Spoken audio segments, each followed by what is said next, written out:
Hoje é dia 19/7, hoje é dia 19/7 de 2020. Essa aula é uma aula facultativa, né, para tirar dúvidas da lista de exercício 04 de mercados assimétricos, ok? A atividade que deve ser entregue até o dia 21 de julho de 2020. Ok, estou à disposição de vocês para alguma pergunta, alguma dúvida sobre a lista de exercícios.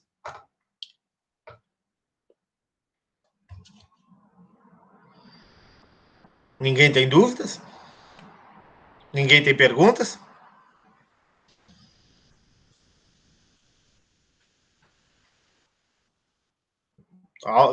Vou tirar a gravação, porque se não tiver perguntas e não tiver dúvidas, a gente termina a aula aqui, pode ser? Eu tenho uma dúvida ali, assim, então, na verdade, eu não estava, eu li ali a pergunta do EC, ali, né? A letra C. Como a padronização e a sinalização auxiliam na redução da assimetria de informação? Qual é a pergunta? Número? A pergunta 2, a letra C. Pede para a gente explicar. Quem é que está falando? Júlia. Júlia. Padronização e sinalização auxiliam na redução. Assim, ó, o que a gente falou em aula? O que é padronizar um produto? Né? No momento que tu padroniza um produto, tu já sabe exatamente, um produto ou serviço, tu sabe exatamente aquilo que tu vai consumir, ou pelo menos tu reduz a diferença, a desigualdade de informação entre comprador e vendedor. Tá? Eu dei o exemplo de padronização, o caso do Burger King, do McDonald's, né? E outros exemplos, né, de padronização de serviços, por exemplo, o próprio Zafari, né, é um exemplo de padronização na qualidade, na prestação dos seus serviços, né. Quando tu vai no Zafari e vai no outro Zafari, o atendimento é muito similar, o layout das caixas, né, dos caixas de atendimento, a disposição das gôndolas, né, todas as atividades, a forma como o funcionário é treinado, né, tudo isso gera uma padronização, né. Gerando o quê? Gerando justamente uma diminuição da desigualdade de informação entre comprador e vendedor, entre o prestador de serviço e aquele que recebe o serviço. Tá? Isso é uma forma de tu garantir ao teu cliente que ele possa ser atendido não só na loja principal, não só na matriz, mas também nas filiais. A Renner é um exemplo disso também. Né? Quando tu vai na Renner, seja uma Renner do shopping Praia de Bela, seja uma Renner em São Paulo, seja uma Renner no interior do Rio Grande do Sul, a gente sabe exatamente como é que é o atendimento, como é que é o atendimento dos caixas, como é que é a disposição das roupas. Isso é padronização. Ficou claro? E sinalização tu consegue a partir de sinais críveis, sinais confiáveis. Tu transmite para o teu consumidor, tu transmite para o teu potencial usuário, para o teu potencial cliente, sinais que são confiáveis. Por exemplo, quando tu vai buscar um emprego, o empregador não conhece tanto de ti quanto tu mesmo te conhece, né? Se tu estudou ou não, se tu levou a sério a faculdade, se tu realmente te qualificou em outros cursos, fez outras atividades. Claro que tu vai entregar o currículo para ele, né? Nos Estados Unidos, por exemplo, tem uma questão interessante, né? Tão importante quanto o curso que tu faz economia, se tu faz administração, se tu faz direito, é a universidade. Por exemplo, quando tu chega com o título de Harvard, um título de Stanford, um título da MIT, são universidades tão conceituadas, tão fortes, né, com peso tão grande no mercado americano, que tu dá um sinal confiável para o teu empregador de que tu está contratando um cara bom, um cara que passou por uma experiência, que passou por uma universidade consolidada, com formação, ou seja, aquela pessoa com muita chance terá sucesso, será produtiva para o empregador. Respondido, padronização e sinalização? Sim, agora ficou bem claro. Mais alguma questão? Mais alguma dúvida? Mais nenhuma dúvida? Então tá, então vocês até o dia 21 têm que entregar Não, eu tenho uma. Oi, qual é a pergunta? Quem é que tá falando? É a Victoria. Ah. Eu tava com o microfone desligado. Não Aqui tem uma... É a 3C. 3C. Isso, eu não sei se eu respondi certo uma das questões da 3. Eu posso falar uma das minhas respostas? Primeiro tu lê a pergunta e o item. Tá. Explique como essas situações podem aumentar ou reduzir as incertezas de uma empresa e aumentar ou não os seus lucros em um mercado com informação assimétrica. Daí, eu vou dar o exemplo da minha... Lê o item que é interessante. Uma seguradora... Tá. Uma seguradora vende seguro para um agente que conhece a distribuição de probabilidade sobre seu tipo, mas não a realização do tipo, que só saberá após a assinatura do contrato. Enquanto a seguradora conhecerá essa distribuição apenas após a assinatura do contrato. Tá, o que tu respondeste? Essa eu não respondi. Não, mas, tá. Por exemplo... Então vamos lá. Tá realmente um pouquinho mais elaborado. Mas uma seguradora vende seguro para um agente que conhece a distribuição de probabilidade sobre seu tipo. Tá? O que é? Quando a gente faz seguro, por exemplo, um seguro de vida, um seguro saúde, nós conhecemos o nosso tipo. Vocês nunca viram um filmezinho com a Jennifer Aniston, né? Quem quer casar com Polly? Alguém já assistiu esse filme? Né? O cara que casou com ela é um ator famoso também. Ninguém assistiu esse filme? Acho que é o Adam Sandler. Não, mas não acho que é o baixinho aquele? O Adam Sandler? Quem quer casar com Polly? E o cara trabalha numa seguradora. Oi? Eu acho que não é o... Oi?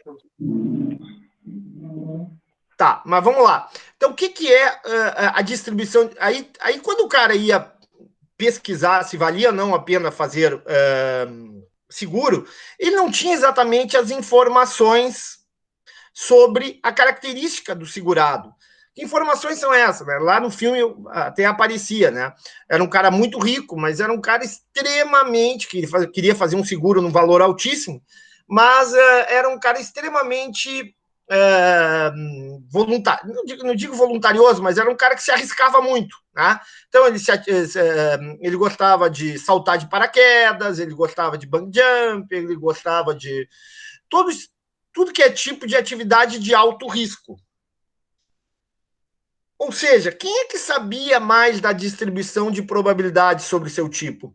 A seguradora ou aquela pessoa que estava indo fazer o seguro? A pessoa que estava indo fazer o seguro. Então, quem conhece mais a distribuição de probabilidade sobre seu tipo é o comprador do seguro, não é o vendedor do seguro. A seguradora, ela só vai saber com quem fez o perfil, o tipo do segurado após a realização do contrato. Entendeu?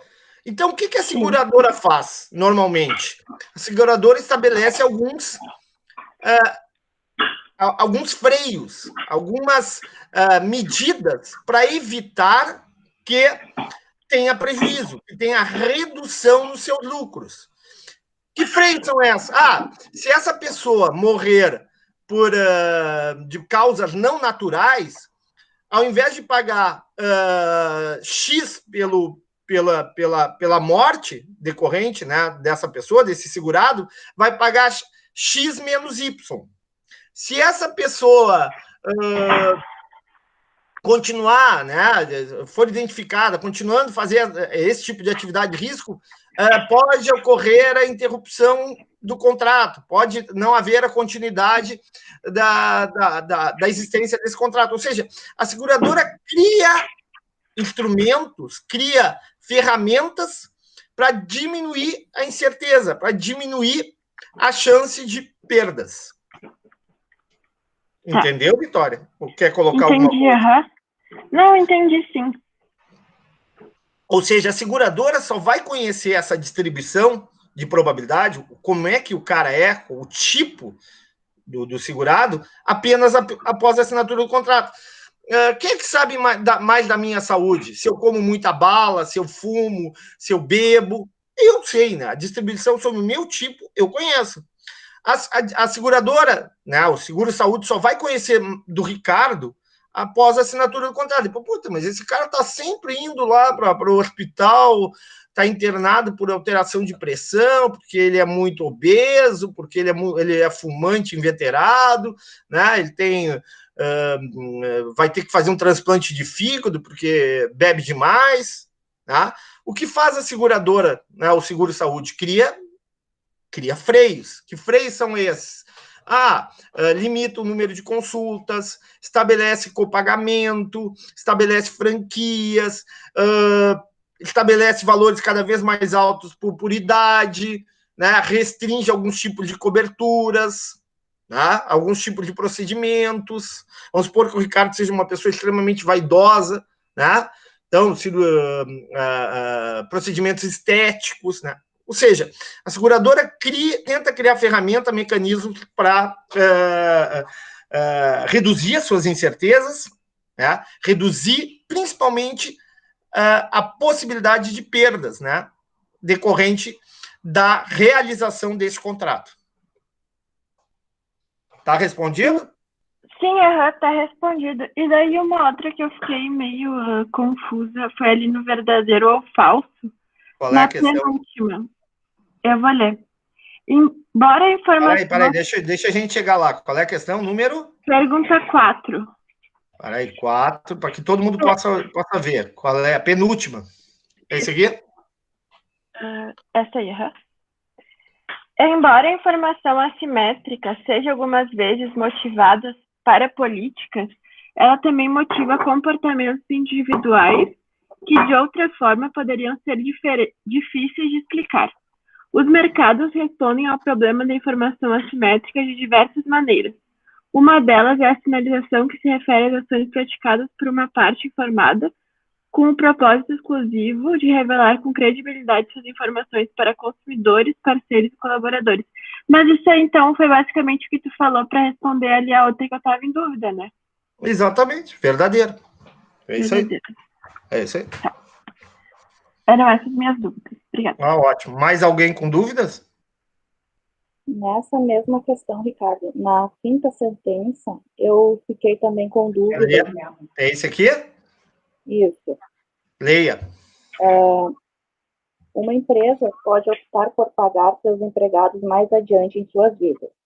Assim, os aumentos de salário que os trabalhadores recebem à medida que envelhecem podem refletir não só os benefícios da experiência, mas também uma resposta ao problema da seleção adversa. Qual é a dúvida que tu tem? É que essa daí eu até estava tentei dar uma pesquisada a mais, mas eu fiquei com muita dúvida justamente por essa questão, assim, optar por pagar seus empregados mais adiante em suas vidas.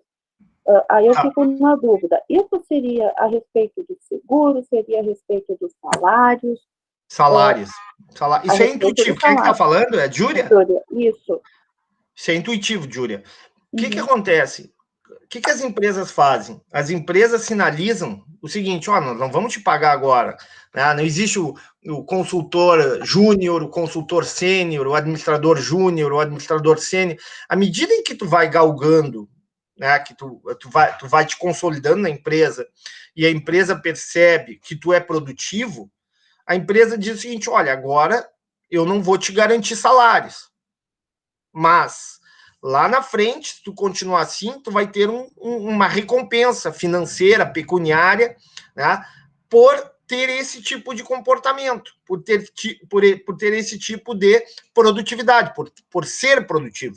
Isso aí seriam promoções, gratificações, né, todo tipo de vantagem, pecuniária ou não, que o empregado poderia obter através, por exemplo, da matriz salarial lá, como é que se diz, do plano de carreira da empresa. Então, a empresa mostra para o empregado o seguinte, olha, no início o salário é baixo, mas à medida em que tu for crescendo aqui, galgando posições, a tua chance de ter uma remuneração bem alta no futuro vai ser muito boa, mesmo que tu não tenha a produtividade que tu tinha quando era jovem, né? Mesmo que esse salário não reflita a probabilidade, a produtividade que tu tem hoje, mas ele vai refletir o quê? Que tu teve uma produtividade lá atrás, que tu contribuiu muito para a empresa para chegar onde está na posição hoje. Então entendeu? Sim, então ela é verdadeira. Aí quem conclui é tu, depois eu corrijo. Sim. Tá certo, então. Obrigada. Valeu. Próximo. Oi, professora. Oi, Bria. Fala. Na 7, professora, eu para mim... Questão 7? A questão 7. Vamos lá, calma. Primeiras... Tá. Qual é a dúvida? Para mim, as três primeiras afirmações estão corretas, mas na resposta nem tem elas. Bom, vamos ver. Tu acha que estão certas, é isso? Acho que as 3 primeiras. Isso. Lê, então, vamos ver se eu posso te ajudar ou não. Tá, com respeito ao mercado, a mercados caracterizado por informações assimétricas, considere uma companhia segura... professor, tá meio difícil aqui, deixa eu pegar o meu aqui que está maior. Uma companhia seguradora deve preocupar-se com a possibilidade de um comprador de uma apólice de seguro de vida ser portador de doença grave. Esse é um exemplo clássico de risco moral. Para mim, essa está certa.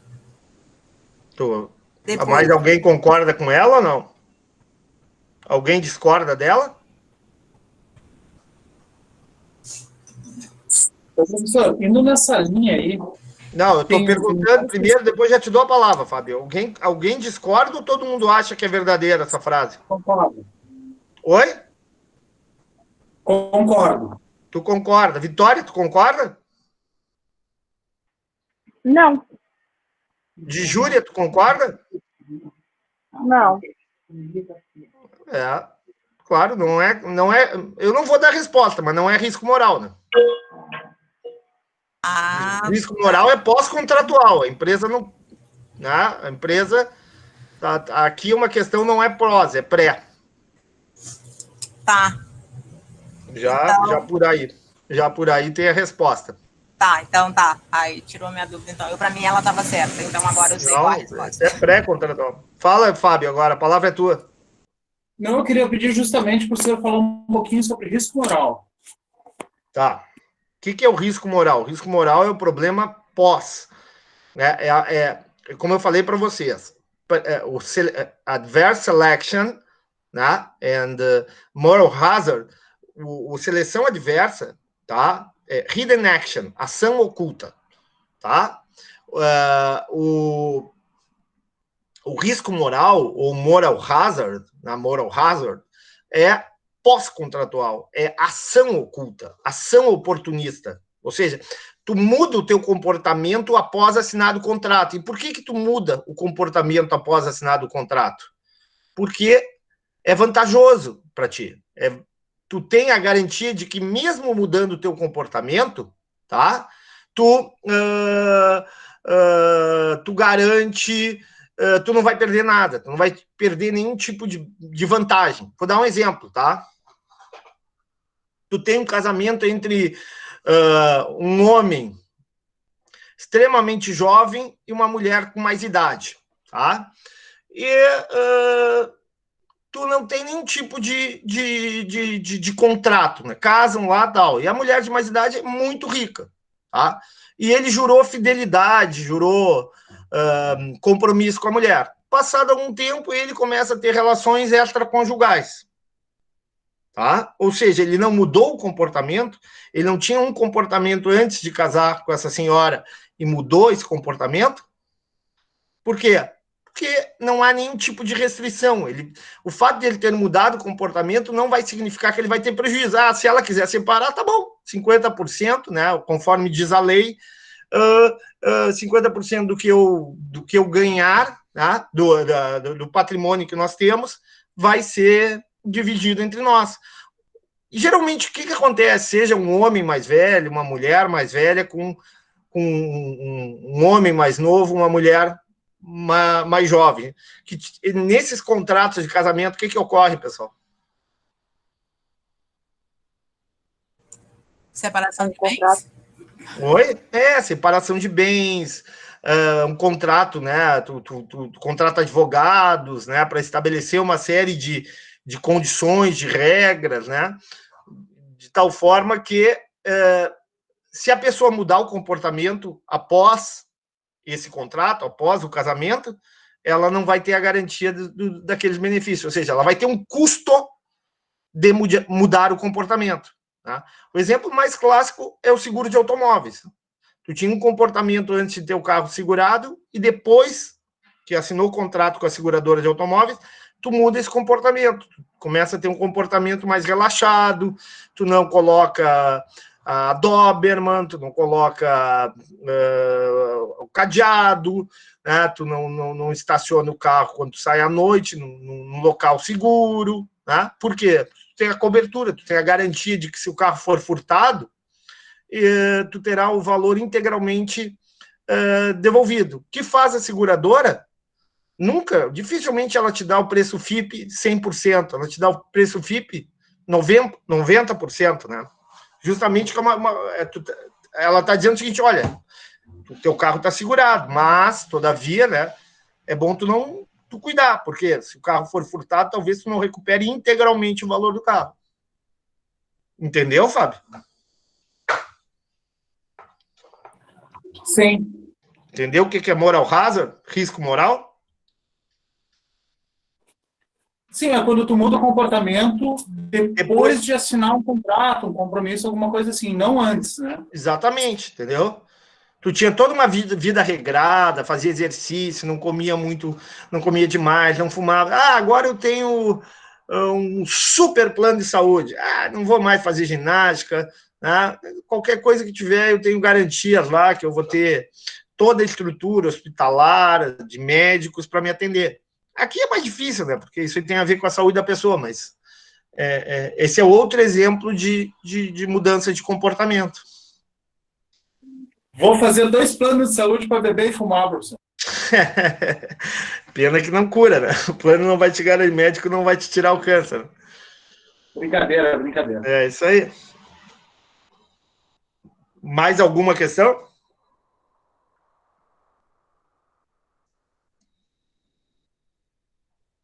Mais ninguém quer comentar nada? Para mim era essa as dúvidas. Obrigada. Ótimo. Então tá. Então é isso. Vou encerrar a aula, então. Vou interromper aqui, mas nem. Calma. Não, eu estou por vocês. Essa aula, o objetivo é esse: vocês olharem, verificar, não consegui fazer esse. Como a Gersi fez. Olha, está com dúvida aqui, professor. A ideia é essa. Não tem outra ideia que não seja essa. Vou dar mais 1 minuto para vocês.